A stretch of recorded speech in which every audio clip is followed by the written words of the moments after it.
Hello everyone, my name's Camosaurus, and today I'm going to be reviewing the Jurassic World Fallen Kingdom Real Feel Mosasaurus. Starting off, let's get into some info on this figure. This figure is obviously based off of the Jurassic World / Jurassic World Fallen Kingdom Mosasaurus design, which is an awesome design to have a toy made of. Hasbro had previously made a Mosasaurus, but it was very disappointing and paled in comparison to this titan. Now let's start off by saying what the action feature is on this guy. This guy doesn't really have an action feature, but what it does have is real feel skin, similar to that of the Kenner figures from the original Jurassic Park and Lost World toy lines. Although differing slightly, it's still a very cool effect and really does make it feel alive, I guess. And I'm glad they didn't do on every model, as I feel it would have been very difficult to do. But if one of them was to get this real feel texture, the Mosasaurus is the right option. Starting off with the articulation, this figure has fairly limited articulation.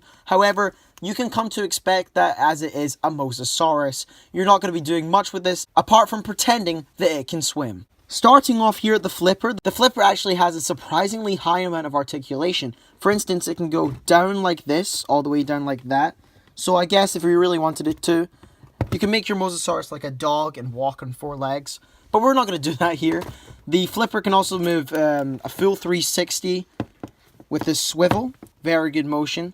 You can also, put its arms in the air like this. If you want to, you can have him kind of shriek in terror because he saw an Indominus Rex or something. I don't know. And of course, this articulation is shared on the other side of the figure as well. You can do everything you can do on the other side.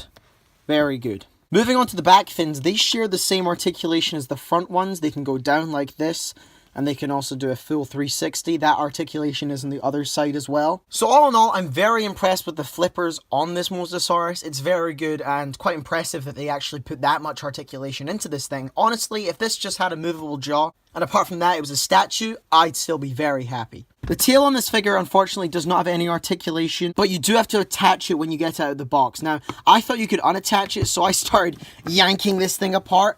It's now separated a little bit, and that's all my fault, just because I'd heard rumors that you could take it off again. So yeah, don't do that, guys. Seriously, it leaves this kind of gap. Now, it's not noticeable, really, and honestly, I've gotten over it very quickly. But there's just a little warning for you guys. Moving on to the head, this Mosasaurus has an awesome looking head, and look at this articulated jaw. You can get it wide open as if it's about to attack an Indominus Rex, or maybe a helpless Pteranodon. Or you can have it closed as if it's prowling a submarine at the bottom of the lagoon. You can get tons of different poses on this head, and they all look really good. You can also kind of get this kind of half-closed kind of look. You can get multiple different points on this, there are only 2 click-in points though. So here's the clicked-in point for closed, here's the clicked-in point for open. But ultimately, the articulation on this thing is impressive for what it is. Moving on to the color scheme, the color scheme is actually quite impressive.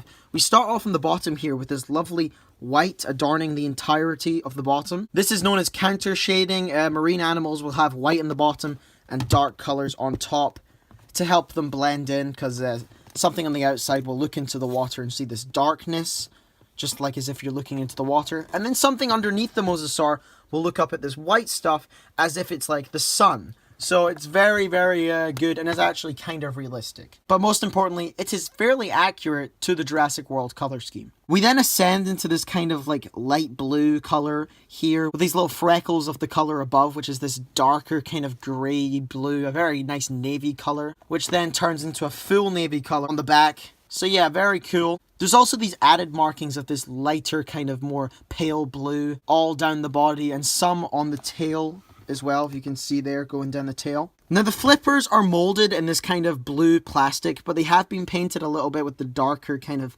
navy grey kind of blue. So that's nice that they went to that extra detail, when honestly I think people wouldn't have complained if it was just one molded color. Moving on to the head, here we have this little eye here. Now this eye could have been done a lot better, but honestly it's fine. It's this kind of pale muted color of yellow, but they didn't paint a pupil. It's just the color of the rubber behind it.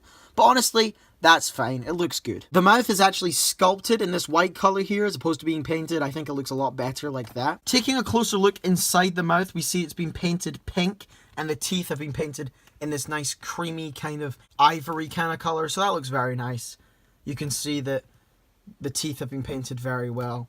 However, the inside second row of teeth have not been painted, but it's at least good that they actually added that detail in there. I think this color scheme for the Mosasaurus is great. It really looks like the Mosasaurus from Jurassic World, which they were trying to do, and is very, very cool. So here's a little size comparison with Battle Damage Blue.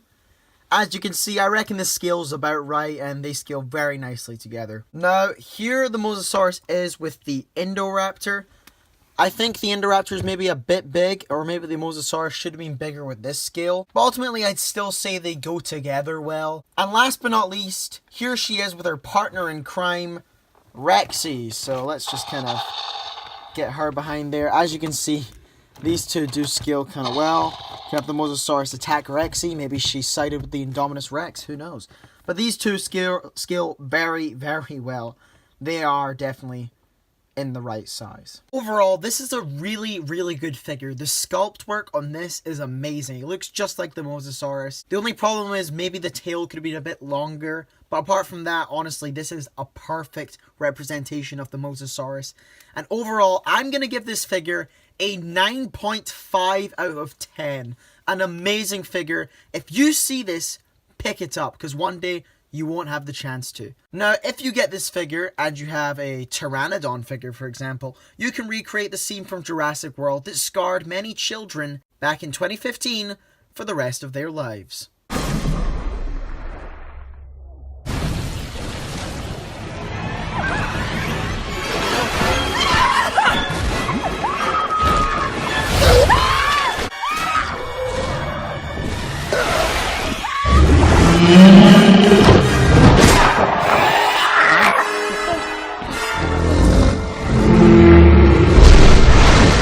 Well guys, thank you so much for watching this video. If you want another video like this, leave below in the comments which dinosaur I should review next. I might put a poll out on my channel, who knows. But remember, if you like this video, please leave a like down below. It really helps the channel. Subscribe if you're new. And until next time, I'll see you guys in the next video. Goodbye.